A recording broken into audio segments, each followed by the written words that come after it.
Bismillahirrahmanirrahim. This is the class of medical ethics third semester. और आज का जो टॉपिक है द प्रिंसिपल ऑफ एथिक्स यानी एथिक्स की उसूल द मेडिकल एथिक्स. एथिक्स के दो टाइप्स है, एक है सोशल एथिक्स यानी माशरे की अखलाकियात और दूसरा है मेडिकल एथिक्स यानी कि मेडिकल फील्ड में जिन अखलाकियात का इस्तेमाल किया जाता है.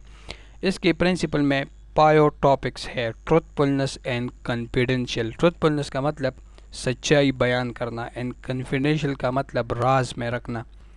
ऑटोनॉमी एंड इन्फॉर्म कंसेंट, इसका मतलब है कि आप ट्रीटमेंट में पेशेंट के चॉइस को मद्देनज़र रखोगे. जो ट्रीटमेंट पेशेंट अपने लिए पसंद करेगा तो उसको आप अप्लाई करोगे. बेनिफिशंस का मतलब बेनिफिट यानी कि ट्रीटमेंट का वो तरीक़ा बयान करना जिसमें पेशेंट के लिए मैक्सिमम बेनिफिट हो. नॉन मैलिफिसेंस का मतलब कि आपके पास जितनी भी इंफॉर्मेशन है अबाउट द पेशेंट उसे राज में रखना, उसे किसी के सामने मत खोलना. एंड जस्टिस मीन इंसाफ यानी आपने पेशेंट के साथ इंसाफ करना है in the medical field, medical की फील्ड में. The concept of the confidential and truthfulness, इसका मतलब ये है कि ये पेशेंट की ज़िम्मेदारी है कि वो डॉक्टर को अपनी डिज़ीज़ के बारे में सच सच बताए, क्योंकि बाज़ औक़ात पेशेंट जो है वो डिज़ीज़ के बारे में बहुत सी बातें छुपाते हैं या वो हाफ साइन सिम्टम डॉक्टर को बताता है और हाफ नहीं बताता, जिससे डॉक्टर को डिज़ीज़ डायग्नोस करने में फिर प्रॉब्लम होती है. इसके अलावा ये डॉक्टर के लिए भी एक रिस्पॉन्सिबिलिटी है कि वो पेशेंट के तमाम इंफॉर्मेशन को राज में रखे. इसके अलावा autonomy and inform consent. Autonomy का मतलब कि पेशेंट के लिए हम जो भी तरीक़ाकार चूज़ करेंगे फॉर द ट्रीटमेंट तो उसमें पेशेंट का जो चॉइस है उसको आप सामने रखोगे.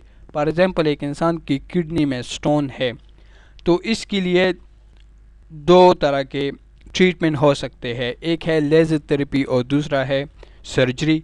अब जो है आप उस तरीक़ाकार को फॉलो करेंगे जो पेशेंट के लिए सूटेबल हो. आप सबसे पहले पेशेंट को बताओगे the advantages and disadvantages of the laser therapy and surgery. उसके बाद पेशेंट अपने लिए जो चूज़ करेगा कि उसके लिए कौन सा ट्रीटमेंट सही है. लेकिन ये आप उस वक्त करोगे अगर पेशेंट का एज अबव 18 ईयर्स है. अगर वो 18 ईयर से कम है तो फिर उसका जो अटेंडेंट है यानी उसका जो गार्डियन बाप या उसका जो है एल्डर ब्रदर वगैरह, तो वो पेशेंट के लिए कोई ट्रीटमेंट चूज़ करेगा. इसके अलावा द नेक्स्ट इज़ बेनिफिशंस. बेनिफिशंस का मतलब ये है कि हम पेशेंट के लिए वो ट्रीटमेंट चूज़ करेंगे जिसमें पेशेंट का फ़ायदा ज़्यादा है, या प्रिस्क्रिप्शन करते वक्त पेशेंट को वो मेडिसिन देनी चाहिए जिसके एडवांटेजेस ज़्यादा है और डिसएडवांटेजेस कम है. This is the meaning of beneficence. Non maleficence का मतलब ये है कि हम पेशेंट को कम से कम नुकसान पहुंचाएंगे, बोथ फिज़िकली एंड इकनॉमिकली. यानी फ़िज़िकली भी उसे कम से कम नुकसान होना चाहिए और इकनॉमिकली भी कम से कम नुकसान होना चाहिए. This is non maleficence. The justice का मतलब ये है कि it is the moral obligation of the health care professional. ये एक हेल्थ केयर प्रोफेशनल की अखलाकी ज़िम्मेदारी है कि वो इंसाफ से काम ले. मतलब वो जेंडर नेशनलिटी और रंग व नस्ल से बालातर होकर सिर्फ़ और सिर्फ उस पेशेंट के ट्रीटमेंट पर फोकस करे.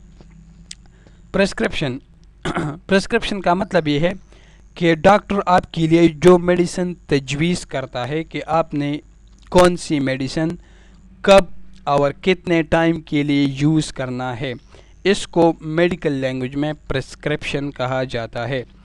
इसमें जो है मोस्ट इम्पोर्टेंट ये है कि आप उन तमाम तरीक़ाकार को फॉलो करो जो आपके लिए प्रिस्क्राइब हुई है. मतलब आपने अपनी तरफ से या सेल्फ मेडिकेशन से दूर अपने आप को दूर रखना चाहिए, क्योंकि उससे फिर मसले पैदा होते हैं. द प्रिस्क्रिप्शन के मुख्तलिफ पार्ट्स है और ज़्यादातर प्रिस्क्रिप्शन के पार्ट्स में सबसे पहले आता है the about introduction of the patient, یعنی سب سے پہلے پیشنٹ کا نام ڈسکرائب ہونا چاہیے کہ یہ پرسکرپشن کون سے پیشنٹ کے لیے ہے، اس کا فادر نیم، اس کا جینڈر میل یا فیمیل، اس کی ایج وغیرہ، اور اس کا کنٹیکٹ نمبر، اس کے علاوہ اس کا جو ہے ریزیڈینشیل ایریا، یہ پرسکرپشن پر ضرور مینشن ہونی چاہیے۔ اس کے علاوہ اس کے اوپر لکھا ہے RX، یہ ایک یونیورسل ٹرم ہے جس کا مطلب ہے وچ شوڈ بی یوز، کہ آپ نے صرف اور صرف یہ میڈیسن یوز کرنی ہے جو اس کی نیچے لکھی ہو، اپنی طرف سے آپ نے میڈیسن کو چینج نہیں کرنی۔ اس کے بعد پرسکرپشن میں وہ میڈیسن لکھی ہوتی ہے جو ڈاکٹر تجویز کرتا ہے یا وہ پرسکرائب کرتا ہے پر دا اسپیسیفک ڈیزیز۔